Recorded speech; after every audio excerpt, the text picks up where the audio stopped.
Coco Martin, nagluluksa sa pagpanaw ni Nora Aunor.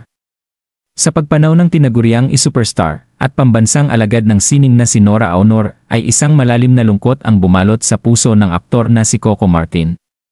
Sa isang pahayag inilahad ni Coco ang kanyang matinding dalamhati sa pagkawala ng isang itinuturing niyang ina at mentor sa industriya.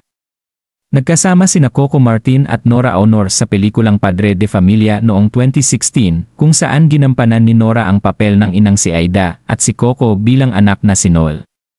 Ang pelikulang ito ay naging daan upang mas lalong tumibay ang kanilang ugnayan bilang magkaibigan at magkasama sa industriya.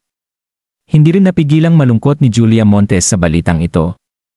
Ayon sa kanya, si Nora Aunor ay isang huwaran at inspirasyon sa maraming kababaihan sa industriya ng pelikula.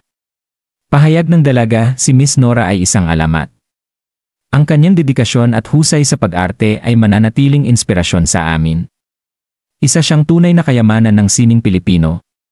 Sa pagpanaw ni Nora Aunor ay isang malaking puwang ang iniwan niya sa puso ng mga kapwa-artista at ng buong industriya.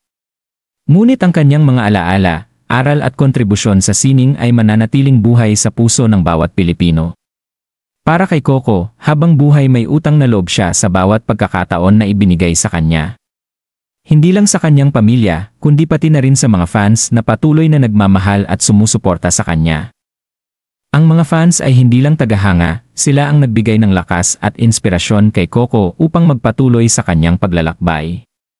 Sa bawat tagumpay, hindi niya nakakalimutan na lahat ng ito ay dahil sa walang sawang suporta ng bawat isa. Samantala, pumanaw ang award-winning actress sa edad na 71 years old. Nagluluksa ngayon ang kanyang mga tagahanga. Anong masasabi niyo sa balitang ito?